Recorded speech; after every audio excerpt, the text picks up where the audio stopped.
खुदावंद के जिंदा पाक कलाम में से हम तिलावत करेंगे पौलुस रसूल का ख़त फिलिपियों की कलीसिया के नाम, उसका 4 बाब और उसकी 4 आयत खुदावंद के पाक कलाम में से पढ़ेंगे। और खुदावंद के कलाम में यूं मरकूम है, खुदावंद में हर वक्त खुश रहो, फिर कहता हूं कि खुश रहो। एक मरतबा फिर इसको दोहराऊंगा, खुदावंद में हर वक्त खुश रहो, फिर कहता हूं कि खुश रहो। आमीन। खुशी एक ऐसा एलिमेंट है, डॉक्टर्स कहते हैं कि जब हम खुश होते हैं, जब हम हंस रहे होते हैं, तो हमारे चेहरे के सबसे ज्यादा जो मसल्स हैं उस वक्त एक्टिव होते हैं जब हम हंस रहे होते हैं। जब हम खुश होते हैं तो हमारे जिस्म के अंदर कुछ ऐसी रतूबतें बनती हैं जिनसे हमारी सारी बॉडी के ऊपर एक बड़ा खुशगवार असर मुरतब होता है। लेकिन फी जमाना बहुत कम लोग हैं जो खुश हैं। ज्यादातर लोग स्ट्रेस के नीचे हैं, प्रेशर के नीचे हैं, वर्कलोड के नीचे हैं, परेशानियों के अंदर दबे हुए हैं, बीमारियों के अंदर जकड़े हुए हैं और खानदानी नाचाकी के अंदर जकड़े हुए हैं। खानदानी झगड़े हैं, लड़ाई झगड़ा है, इस किस्म की कई चीजें हमने अपनी फैमिली के अंदर पाल रखी हैं और वो खुद साख्ता हैं। एक तो गुर्बत है, उसकी तो कोई प्रॉब्लम नहीं। अगर घर के अंदर हारमोनी है, मियाँ बीवी के अंदर एका है, यगानगत है, तो गुर्बत भी कट जाती है। ये कौन सी सारी उम्र हमारे साथ ही लगी रहती। लेकिन अगर मियाँ बीवी के अंदर इत्तेफाक नहीं, घराने के अंदर मोहब्बत नहीं, तो दौलत चाहे जितनी मर्जी हो, खुशी आप हासिल नहीं कर सकते। तो पौलुस ने जो भेद बताया वो बड़ा खास है खुश होने का। खुदावंद में हर वक्त खुश रहो। इसमें खुश रहो जी, खुदावंद में। मैं अपनी जिंदगी से ये तजर्बा आपको बता सकता हूं कि खुदावंद में ही हम असल में खुश रह सकते हैं। खुदावंद से बाहर रहकर खुशी का कोई तसव्वुर नहीं है। अभी कुछ लोग खुशी ढूंढने के लिए मरी गए थे, आपको पता है। जिन लोगों ने न्यूज सुनी है, अभी थोड़ी देर पहले हम इस अफसोसनाक वाक़े को याद कर रहे थे कि वो लोग खुशी मनाने के लिए गए थे, अपनी फैमिलीज को लेकर स्नोफॉल देखने के लिए गए थे, ठंड को एंजॉय करने गए थे। कॉफी पिएंगे, कावे पिएंगे, पिज़्ज़े खाएंगे, कढ़ाइयां खाएंगे, मटन कढ़ाई, चिकन कढ़ाई, और उनके ज़हन में पता नहीं क्या क्या चीजें थी। लेकिन हुआ ये कि वहां पर बुरी तरह से ट्रैफिक ब्लॉक हुई, ट्रैफिक जैम हुई, और उसके बाद वो गाड़ियां ना तो आगे कर सके ना पीछे कर सके। अब तक जो हुकूमती आदादोशुमार हैं उनके मुताबिक 20 लोग वहां पर गाड़ियों के अंदर ही दम घुटने की वजह से मर गए। पौलुस ये कहता है कि हर वक्त खुदावंद में खुश रहो। और ज़बूर 16 में लिखा है, खुदावंद के हजूर में कामिल शादमानी। शादमानी खुदावंद के हजूर में। जब हम खुदावंद के पास आते हैं, दुआ करना शुरू करते हैं, दुनिया के सारे स्ट्रेस, हमें लगता है कि इन सब मामलात का सलूशन है। जब हम दुआ कर रहे होते हैं, मुझे ये एहसास होता है और मैंने बहुत से लोगों के तजर्बात से चीज सीखी है, जब आप दुआ में झुक जाते हैं, आपको मुश्किल से मुश्किल काम भी उसका सलूशन नजर आना शुरू हो जाता है, वे आउट नजर आना शुरू हो जाता है। लेकिन जब हम दुआ नहीं करते, हम खुदा की ज़ूरी में नहीं आते, वो परेशानियां हमें दबाना शुरू कर देती हैं। मेरे घर का किराया आने वाला है, बिल बहुत ज्यादा आ गया है, बच्चों की फीसें दे, फलां काम है, फलां काम है, फलानी शादी आ गई है, हम कपड़े नए कैसे खरीदेंगे, हम कैसे वहां पर जाएंगे। कई किस्म की चीजें हमें आ दबाती हैं और हमें वो परेशान करती हैं, हमें दुखी करती हैं, हमें प्रेशराइज करती हैं। लेकिन फकत एक चीज है जो हमें स्ट्रेस से बाहर निकालती है, वो है खुदा की ज़ूरी, वो है खुदा की कामिल शादमानी। और जब हम अपने आप को खुदावंद के हुजूर ले आते हैं तो खुदावंद हमें प्रोटेक्ट करता है। ये बिल्कुल एक ऐसा ही एहसास है जैसे चूजों को अपनी माँ के परों के नीचे जाके एहसास मिलता है, वो अपने आप को महफूज फील करते हैं। हालांकि अगर 6 बच्चे हैं तो 6 के 6 मुर्गी के परों के नीचे आते नहीं है, वो नजर आ रहे होते हैं। लेकिन इसके बावजूद भी उन बच्चों को ये एहसास होता है कि हम अपनी माँ के परों के नीचे हैं, उसने हमें छुपाया हुआ है, वो हमें बिल्ली से बचाएगी, वो हमें हर एक ऐसे जानवर से बचाएगी जो हमें उठा के ले जा सकता है। चूजों को एहसास होता है। लेकिन मैं ये कहता हूं कि हमारे लिए एक ऐसी अफसोसनाक बात है कि हम जिंदा खुदा पर उस तरह यकीन नहीं कर पाते जिस तरह वो छोटे छोटे चूजे अपनी माँ पर, जो कि एक कमजोर मखलूक है, उस पर इतना यकीन करते हैं कि हमारी माँ हमें बचाएगी, वो हमारे लिए लड़ेगी। लेकिन हम खुदा पर यकीन नहीं कर पाते। आज घरानों के अंदर बहुत से मसीही खानदान जो कलीसियाओं के साथ जुड़े हुए हैं, चर्चों में जाते हैं, मैं फलां पादी दा भी कलाम सुननी है, साढ़े घर सारा दिन आइजक टीवी लगा रहता है। ये एक बड़ा मकूल जुमला बन चुका है हमारी मसीही फैमिलीज का कि हमारे घर तो बरकत टीवी लगा रहता है, प्रेस टीवी लगा रहता है, आइजक टीवी लगा रहता है। भाई वो तो लगा हुआ है, वो तो रिकॉर्डेड प्रोग्राम चल रहे हैं, आप क्या कर रहे हैं? बिजली ज़ाया हो रही, ना तो हमारा उन गवाहियों की तरफ ध्यान है, ना उन दुआओं की तरफ ध्यान है, ना उन गीतों की तरफ ध्यान है। हमने तो आदतन वो टीवी लगाया हुआ है और अपने दिल को एक बहलावा दिया हुआ है। दिल में तो वही नफरत लेके फिर रहे हैं कि आज शाम को मैं उत्थे जाना, मैं मुंह नहीं लाना, आइजक टीवी चली जा रहे। ये क्या हो रहा है? ये बिजली ज़ाया हो रही। हम लोग खुशी कैसे पाएंगे? क्योंकि जिसने खुशी देनी है, हम उसके अहकामात पर तो चल नहीं रहे, हम उसके साथ बगैर किसी ताल्लुक के अपनी जिंदगी गुजारते चले जा रहे हैं। आज मसीही घरानों के अंदर खुशी ना होने की एक बड़ी वजह यह है कि हम जिस यीशु के ताल्लुक से ये सोचते हैं कि हमारा उससे कोई ताल्लुक है, हमारा वाकई उससे कोई रिलेशनशिप नहीं है, हमारा उससे कोई ताल्लुक नहीं है। महज चर्च जाना काफी नहीं। अगर पादी साहब हमारे घर आ गए तो इकट्ठे हो गए, दुआ में बैठ गए, ये कोई बड़ी बात नहीं है, ये कुछ भी नहीं। हमें अपने आप को पर्सनली तौर पर खुदावंद के पास लाना होगा, और वो शख्स जो खुदावंद में है उसके पास उम्मीद है। चंद दिन पहले मैंने एक पैगाम में जिक्र किया था कि मैं एक जगह पर गया तो वहां पर एक शख्स इमरान खान को गालियां निकाल रहा था। ये भी एक आम चीज है। हम वक्त के वजीर आजम को, वक्त के सदर को गालियां निकालकर बड़ी खुशी महसूस करते हैं। बड़ी महंगाई करी जा रहा है, अब बिजली महंगी हो गई, गैस महंगी हो गई, महंगाई कर देती जी, तबाह कर देता। तो मैंने उससे कहा कि यार सब कुछ अच्छा हो जाएगा। कहता जी तुसी पीटीआई देते नहीं। मैं कहा मैं पीटीआई दा नहीं, मैं यसू दा हूं और मैं दुआ करना वा। और जो मैं दुआ करना तो कलाम च लिखे है मरकज की अंजील में, जो कुछ तुम दुआ में मांगते हो यकीन करोगे तुमको मिल गया है और वो तुमको मिल जाएगा। आमीन। तो मैंने उससे कहा कि भाई आप जो इमरान खान को गालियां निकाल रहे हैं, क्या उससे उसको कोई नुकसान होगा? क्या उससे मुल्क को, मिल्लत का कोई भला होगा? कहता नहीं जी, ना तो उन्होंने नुकसान होना है तो ना ही कोई फायदा होना है। तो मैं क्या हम ही अपनी जुबान गंदी कर रहे हैं? बाइबल मुकद्दस ये बताती है कि गालियां बकने वाले खुदा की बादशाही में दाखिल नहीं हो। हम बड़े फख्र से गालियां निकालते हैं और इसमें बड़ी खुशी महसूस, शायद इससे हमें रिलीफ मिलता है। महंगाई तो कम नहीं होती, बजट तो हमारा फिर भी अपसेट है, लेकिन अगर हम खुदावंद में आ जाएं तो वो हमारे थोड़े से पैसों में भी अपनी बरकत को शामिल कर दे। आमीन। हम गुजारा करेंगे, हम खुदावंद की शुक्र। आपने कुड़कुड़ा के भी अंडे लेके ही आने, तो आप शुक्रगुजारी से अंडे ले आए कि खुदावंद मैं तेरी शुक्रगुजारी करता हूं कि तूने मुझे तौफीक दी कि मैं अपने बच्चों के लिए 1 दर्जन अंडे लेके जा रहा हूं। क्या ये अच्छी बात नहीं कि आप शुक्रगुजारी से अंडे लेके, बजाय ये कहते हो सत्या ही नाश होए भाई कल 150 ले आंदे सन, आज 165 हो गए, 180 हो गए। जिमें जिमें ठंड बदेगी ना वेखा आंडिया अग लगे। पता नहीं कैसी कैसी हम बातें करते हैं। इससे क्या फायदा होगा? कुछ भी नहीं।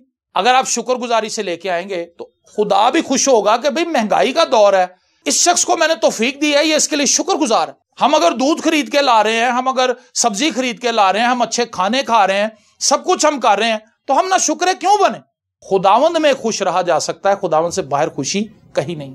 हमने लोगों को देखा है बड़े बड़े अच्छे खाने बनाने के बाद भी वो सड़े रहते हैं एक दूसरे को देख, क्योंकि उनके दिल में खुशी कोई नहीं होती, नफरत होती। अगर हम खुदावंद में हैं तब ही हम अपनी शादियों को एंजॉय करेंगे, तब ही हम अपनी सालगिरहों को एंजॉय करेंगे, तब ही हम अपने जिंदगी के हर एक इवेंट में खुशी और शादमानी मनाएंगे, क्योंकि हमें पता होगा कि हमारा खुदा ये सब कुछ हमें दिखा रहा है। ये बड़ी बात है कि कोई साहिब औलाद हो, ये बड़ी बात है कोई शादीशुदा हो, ये बड़ी बात है कोई साहिब औलाद हो जाए, ये बड़ी बात है कि उसके सामने उसकी औलाद अच्छी तरबियत पा रही हो, तालीम हासिल कर रही हो, सेहतमंद हो, और जो उनकी बुनियादी जरूरतें हैं बतौर माँ बाप हम उनको पूरा कर रहे हैं। क्या ये सब शुक्रगुजारी की बातें नहीं?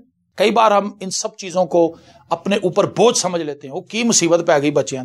पहले हम दुआ करते हैं, भाई साहब लाइनों में लग के, हाँ जी बेटा किस बात के लिए? भाई साहब दुआ करें, मेरा रिश्ता नहीं हो रहा, मेरी भी कितने शादी हो जाए। अच्छा, उसकी दुआ की, उसकी शादी हो गई।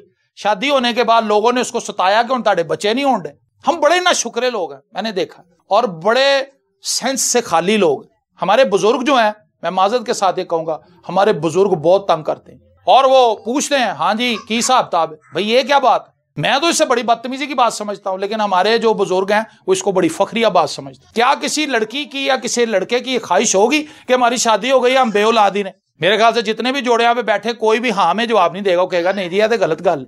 ऐसे तो नहीं है। हर बंदे की ये ख्वाहिश होती है कि हम साहिब औलाद हो, लेकिन हम क्यों बार बार किसी से पूछते हैं? फिर जब किसी की बेटी हो जाए उन्होंने कहते तेरे को मुंडा नहीं, जिदे को मुंडे हो जाए उन्होंने कहते तेरे को कुड़ी नहीं, जिदे को कुड़ी तो मुंडा दोवें ही हो जान तो फिर कहते ने 2 होर कर लो ताकि 2 भैणा ते 2 भरा हो जाए। भाई ये कैसी शर्मनाक और बेहुदा और फजूल बातें हैं जिनकी तरफ हमने अपने बच्चों को लगाया हुआ है। हम अपने बच्चों को ये नहीं कह रहे कि बेटा ये 2 ही तुम्हारे पास है, इनकी खुदावंद में रह के तरबियत करो, वो बच्चे पैदा करी जाओ। हजे मैं पुत्र जिंदा हुआ, मैं ताड़े बच्चे पाल जावांगी। एक आंटी ने थोड़े दिन पहले मैनू गल कही, कहती मैं तो अपने बच्चों को कहा बेटा मैं अजे जिंदा जे, मेरा फायदा चुक लो। मैं कहा आंटी जी तुहाडा इहो ही फायदा, होर कोई फायदा नहीं तुसीं दे सकदे।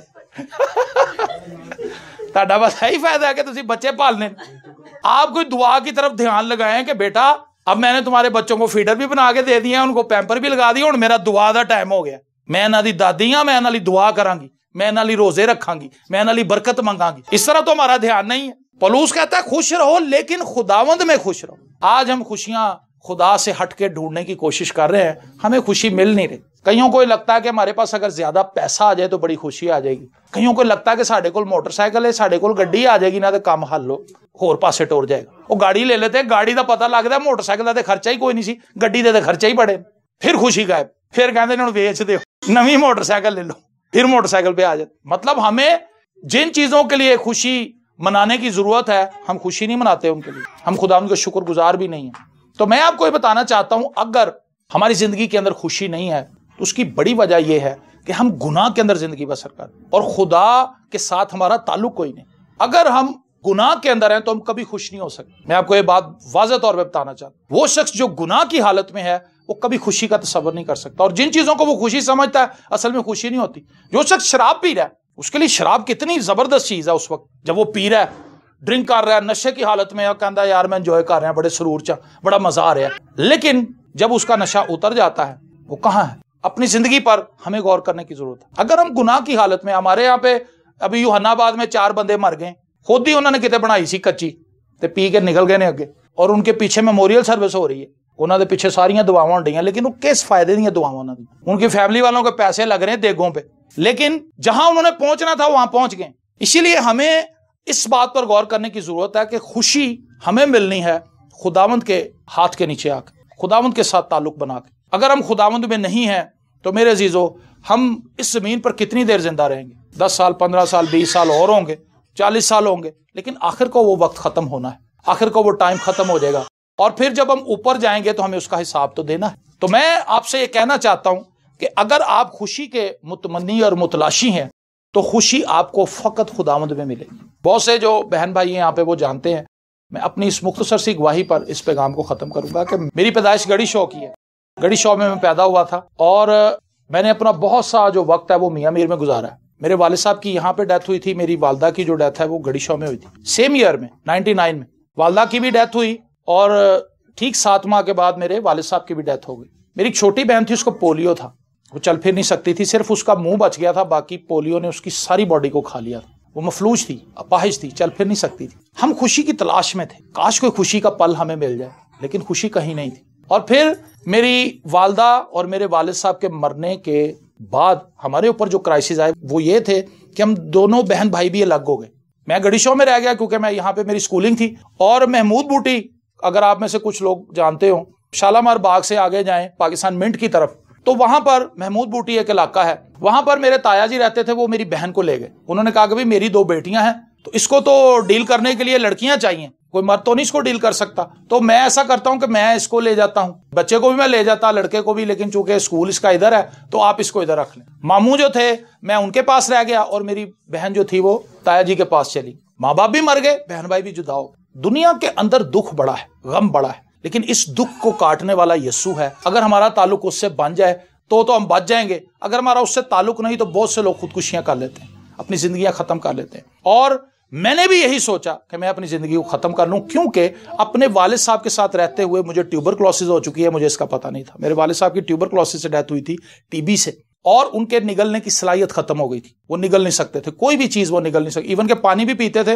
वो वापस आ जाता था खून की उल्टियों के साथ। तो उनकी डेथ के बाद मैंने, चूंकि उनके साथ मैं ही रहता था, मुझे ये पता नहीं था कि ये ऐसी बीमारी है जो सांस के जरिए से ट्रांसफर हो जाएगी मेरे अंदर। वो मेरे अंदर ट्रांसफर हो गई, उसने मेरे लंग्स को खा लिया, उसने मेरी आंतों को खत्म कर दिया। और जब मैं डॉक्टर के पास पहुंचा तो डॉक्टर ने मुझे बताया कि आपके फेफड़े टोटली तौर पे खत्म हो चुके हैं, इसीलिए आपको खून की उल्टियां आ रही हैं, और आपकी जो मेडिकल रिपोर्ट है वो ये बता रही है कि आप 7 से 10 दिन के अंदर मर जाएंगे, आप बचने वाले नहीं हैं। तो मैंने ये सोचा, इतनी घुटन, तकलीफ और परेशानी के बाद 10 दिन के बाद मरना तो है ही, तो मैं क्यों ना एक ही वक्त में अपना काम तमाम करूं और मैं इस दुनिया से छुटकारा पाऊं, इस तकलीफ से छुटकारा पाऊं। और मैंने इसी जगह पर मियां मीर कॉलोनी में रेलवे ट्रैक पर जनवरी 99 में रात को 1:30 बजे खुदकुशी करने का फैसला किया। और 1999 में रात को 1:30 बजे, जनवरी के इसी महीने में, शदीद ठंड में, मैं रेलवे ट्रैक पर रात को 1:30 बजे लेटा हुआ था, और बहुत धुंध थी, और मैं एक नाउमीद नौजवान था। और उस कहता है खुदावंद में हर वक्त खुश रहो, फिर कहता हूं कि खुश रहो। 2 दफा उसने बात की। मैं आपको यह बताना चाहता हूं इस पैगाम के क्लाइमेक्स पर, अगर खुशी कहीं है तो वो खुदावंद में है, बाकी सब शराब है। शराब समझते हैं आप? शराब क्या होता है? सड़क पे आप कभी जाएं तो आपको लगेगा कि आगे पानी है, गर्मियों के अंदर, उसको शराब कहते हैं। वो हकीकत नहीं होती, जब आप आगे जाते हैं तो वहां पानी नहीं होता, लेकिन दूर से आपको नजर आ रहा होता है कि आगे पानी है सड़क के ऊपर, उसको शराब बोलते हैं। सहराओं के अंदर बहुत से लोग भटक जाते हैं शराब की वजह से, उन्हें लगता है कि आगे पानी है, जब वो आगे जाते हैं तो वहां भी रेती होती है। इसी तरह दुनिया के अंदर जो खुशियां हम ढूंढ रहे हैं वो शराब है। मैं मॉडल बन जाऊं, मैं फिल्म एक्टर बन जाऊं, मैं टिकटॉक बना लूं, मैं फलाना कर लूं, मैं ये कर लूं। खुशी ढूंढ रहे हैं दुनिया के अंदर, लेकिन वो सब शराब है। एक वक्त में आप अपने आप को कोसेंगे, रोएंगे कि ये मैंने क्या किया, मैंने अपनी जिंदगी कहां तबाह कर दी। और रात 1:30 बजे जब मैं वहां लेटा था, मेरे पास मायूसियों के सिवा, नाउमीदी के सिवा और दुख करने के सिवा कुछ भी नहीं था। मेरे पास कुछ भी अच्छा नहीं था और मैं इंतजार कर रहा था कि ट्रेन आए और ट्रेन मुझे चंद हिस्सों में तकसीम करे। सुबह लोग आप ही मेरी आकर लाश उठा लेंगे, पुलिस मुझे उठाएगी आके। मैं तैयार था, लेकिन एक आवाज मेरे अंदर से उठने लगी। उस आवाज ने मुझसे कलाम किया। उस आवाज ने बार बार मुझे कहा कि तू गुनाहगार है, तुझे तौबा की जरूरत है। अगर तू तौबा कर ले तो बच सकता है, तू बच सकता है। उस आवाज से मेरा मुकालमा शुरू हुआ। मैंने उस आवाज से मुकालमा करना शुरू किया। हालांकि मैं बोल नहीं सकता था, लेकिन जो कुछ मैं दिल में सोचता था उस आवाज को पता चल जाता था, वो मुझे जवाब देती थी। वो खुदा का पाक रूह था। आप हम सबसे कई बार हम कलाम हुआ होता है, वो हमें बचाता है, वो हमें बताता है कि बेटे ये सही रास्ता नहीं है, इस रास्ते पर ना चल, ये गलत है, तूने गलत किया है, तेरा ये रवैया गलत था, तेरी ये बातें गलत थी, तेरी ये सोच गलत थी। लेकिन कई बार हम उस आवाज को पीछे कर देते हैं, हम उसे अपनी पुश्त के पीछे फेंक देते हैं और हम आगे गुजर जाते हैं। लेकिन उस रात उस आवाज ने मुझे कहा कि अगर तू बचना चाहता है तो तेरे पास अब भी उम्मीद है, तौबा कर, खुदावंद को अपनी जिंदगी दे, वो तुझे माफ भी कर देगा, तुझे जिंदगी भी देगा। और उस रात मैंने जनवरी 99 में फैसला किया कि मैं तौबा करूंगा। और मेरी आंखों से आंसू जारी थे, जिस्म मेरा बिल्कुल खत्म हो चुका था टीबी की वजह से, और मैं बिल्कुल ऐसे स्केलेटन की तरह था।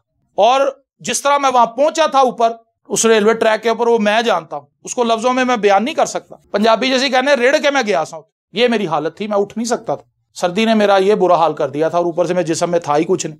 लेकिन इससे पहले कि ट्रेन आती, कुछ हुआ वहां पे उस रात, और मैंने अपनी बैक साइड पे रोशनी का एक बहुत बड़ा सर्कल देखा। उस सर्कल में मैंने क्राइस्ट को ऐसे देखा जैसे आप मुझे देख रहे हैं। आमीन। और खुदावंद यीशु मसीह इस तरह से चल के बिल्कुल मेरे सर पे आके खड़े हो गए। उन्होंने कहा, बेटा तूने जिंदगी में पहली बार मुझे सच्चे दिल से पुकारा है, मैं तेरा खुदावंद, उठ के खड़ा हो जा। मैंने तुझे शिफा दी है और मैंने तुझे अपनी खिदमत के लिए भी चुन लिया है, मैंने अपनी खिदमत के लिए तुझे मुकर्रर कर दिया। और खुदावंद की तारीफ हो, मैं उठा, मैं कंट्रोल के अंदर था, मेरी बॉडी पे मेरा कंट्रोल था, लेकिन शिवरिंग बहुत थी क्योंकि मैं डर गया था, मैं घबराया हुआ था। मैंने कहा ये क्या हो गया, ये क्या हुआ मुझे। लेकिन मुझे ये चीज जरूर पता थी कि मैं ठीक हो चुका हूं, मैं बीमार नहीं हूं, मैं शिफा पा चुका हूं, क्योंकि मैंने खुदावंद से मुलाकात की और खुदावंद ने मुझे बताया कि तू ठीक है। मैं उस कमरे में वापस आ गया। अगली सुबह मैं उस डॉक्टर के पास गया जिसने डायग्नोस किया था कि आप 7 से 10 दिन में मर जाएंगे। जब मैं उस डॉक्टर के पास पहुंचा, मैंने उससे कहा, डॉक्टर साहब मुझे चेक करें।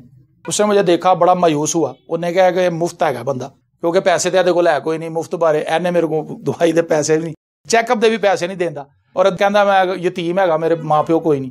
उस वक्त मैं अपने आप को यतीम समझता था। लेकिन आज मैं लोगों को यह तालीम देता हूं कि मसीही यतीम नहीं होते, मसीही कभी यतीम नहीं हो सकते। आपके माँ बाप मर भी जाएं तो आप यतीम नहीं है, क्योंकि खुदा आपको टेक ओवर कर लेता है। आमीन।